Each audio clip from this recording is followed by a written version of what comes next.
We are live. I am Naijha Wright Brown, host of Naijha Speaks and contributing for Unchained TV. My guest today had the audacity to coin a new term in the vegan, or perhaps it's now considered the plant-forward movement, as if we didn't have enough labels already. Welcome, Brian Kateman. How are you today? I'm doing great. I love the word audacity. Thanks for love it. I'm very excited to be here with you. Same here. Okay, Brian, please tell us and the viewers who are you? Who is Brian Kateman? I feel like a kid. I'm a kid from Staten Island still, who started this concept called Reducetarian. A Reducetarian is someone who has made the decision to cut back on the amount of meat, eggs, and dairy that they consume.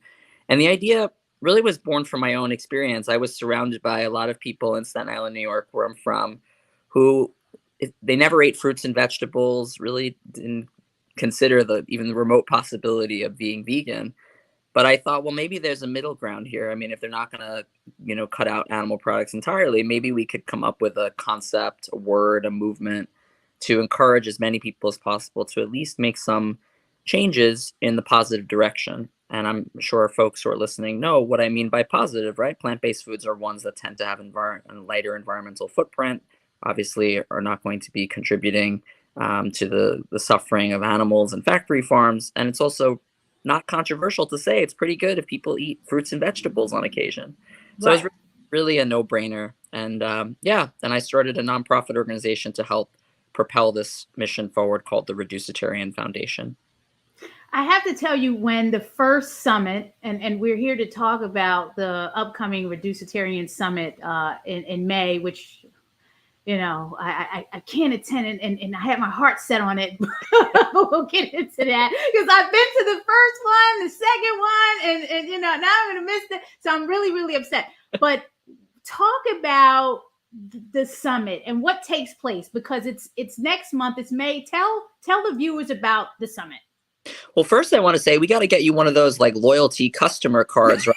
Like, come to the summit. The 11th is free, so you can count me in for that. Okay, you tell me. We'll talk a couple of years from now. At Reducetarian Foundation, we have a couple different programs, and they're really kind of fall into two buckets.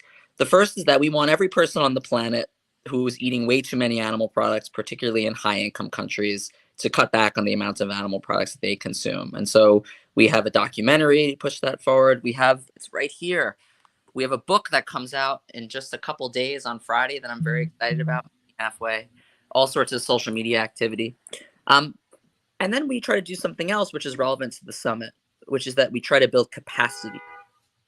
So I want every single person who wants to be a part of this movement, whether it's with making changes to their own diet or doing something larger, starting a vegan restaurant, suing a factory farming company, becoming a media expert and publishing great stories in mainstream news outlets, whatever it is, right? There's so many tools at our disposal that we can use to advance this shared mission to reduce consumption of animal products.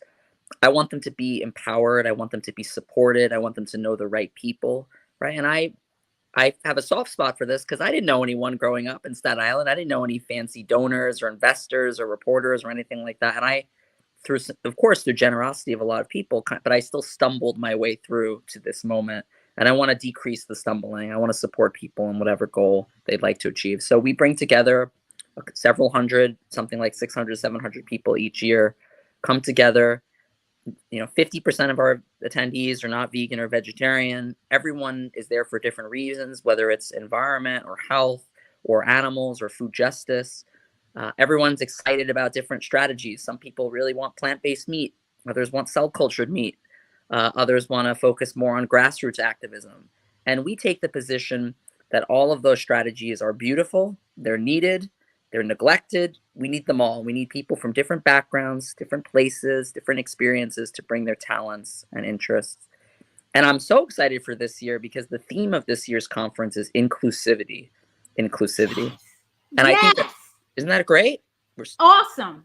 It's super important. We need people from all different backgrounds, all different parts of life, whether that's thinking about folks who might be underrepresented in our movement, who are facing unique challenges, are, you know, people living in the middle of the United States versus on the coast. I mean, there's so many ways to think about inclusivity, and I know that's a convoluted term and many people define it differently, but we really mean it in the broadest of sense. We want people from all backgrounds, all paths of life to join us because we need them. You know, we're trying to take down a huge industry, factory farming. We're up against people in high income countries who are eating well over 200 pounds of meat a year. And so it's going to take people from all different backgrounds using different strategies to make this movement happen. And so that's what we're up to. Do you foresee any challenges with the overall reducetarian movement, vegan movement? I mean, there are challenges. What challenges do you foresee, and how do you think we can overcome them?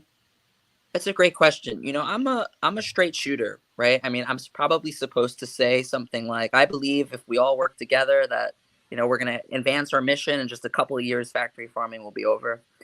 That's not the truth, and it's not in my heart. This is really difficult, and I'm sorry that that's the case. It sucks. I wish it were simpler, but you know, we in the United States, where I am, we eat more than 200 pounds of meat a year, and we had the highest amount of meat consumed on record in 2020. And I haven't looked recently, but I assume it's very similar in 2021. We're seeing expansions of factory farms in low-income countries. We're seeing people in low-income countries continue to eat more meat as they go through this demographic transition of, you know, industrializing their nations. So it's a really challenging thing, really hard. The good news, though, is that we really do have a lot of strategies at our disposal. And that's why I emphasize this idea that we need to rely on different strategies and different backgrounds, because we don't know what is going to end factory farming. And this humility, I think, can be uncomfortable, but we really don't know. There are people who are really excited about one particular strategy or tool. And what I would encourage them to embrace is this idea that as vulnerable as it can feel, we don't really know as a movement what the most effective strategy is. And given that there's so much uncertainty there, we probably don't want to eliminate one strategy at the moment. We probably want to include them all. The other challenge I see is infighting, which I think relates to this idea. I don't want someone to feel shamed because they're 97% vegan or 50% vegan. I want them to be celebrated for taking the first step, or being close to the last step, if there is one. I want us to acknowledge that we're not perfect. I try to be a good dad to my dogs, Tobey and Cooper. I try to be a good husband. I try to be a good son. I do the best I can in every area of my life, but I'm not perfect. And it's the same with food. You know, I do the best I can. And so if we can allow ourselves to acknowledge that with respect to our own diets, we're doing the best we can and encourage people to be the best versions of themselves, I think that's going to be a win. And I also think we should be open to the idea that people are going to be excited about different strategies, and we shouldn't undermine those people or critique them in uncharitable ways. It's fine for us to have debate and have conversations, but sometimes there can be infighting in the movement, and that makes me sad, and I think is a distraction from our shared common enemy, if you were to use the word enemy in this case, which would be the factory farming industry. Yeah, and see, that's what attracted me to the Reducetarian Summit initially, because I don't like infighting, I don't like division, but you know, it's there and it's going to be there. We got racism, prejudice, colorism, all type of isms going on, but you're inviting this space where everyone can have a dialogue and talk, and there is no one right answer. So you're right, there is no one right answer. The entire world isn't just going to go vegan because we say the planet's going to explode. Some people like, I don't care, I'm going to die anyway. So you're right. Miriam, thanks for tuning in. I don't know about this. It's welfare-ish for the animals, and I understand where he's going with this. You can't beat them. Try to lessen their quantity. That's his strategy. But my opinion is that meat eaters will continue as they are, regardless what movement is out to lower their normal. Yeah, and that's what we're saying. Some people, you know, the hunters, they're going to hunt unless they have like this epiphany, like, I'm not going to hunt anymore. So we just have to do the best that we can do and push the message forward. So I appreciate what you're doing. Do you have any final messages? Folks, follow at Reducetarian on Instagram. Brian is a great guy. I've been watching him since he started doing amazing things. You want to go to the summit in San Francisco in May, go to reducetarian.org/summit-2022. What else do you want to say before we leave out? You're on it. I wish you could just be like my full-time promoter. Amazing. You're the best. I really appreciate all your support over the years. I just feel a sense of gratitude. I understand how challenging this cause area is. I know how much we care about it. I know how much we care about saving the planet and saving animals and protecting people's health. And we really need you. We need you to continue to be a part of this movement, regardless if you're vegan. We want you to do the best that you possibly can to contribute. And know that there's support out there. You can reach me at brian@reducetarian.org. We have a whole team of people who are happy to make connections and be supportive, and really appreciate you going along the journey of trying to reduce consumption of animal products, which we need to do in order to end factory farming.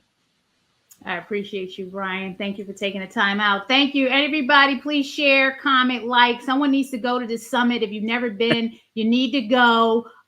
Please go for me and tell me what's going on out there, because I'm going to miss it this year. I was going before the pandemic, and then the pandemic happened. So blah, blah, blah. All that to say, please register, get out to the summit. If you've never been, if you have been, please go. I like this whole inclusive theme.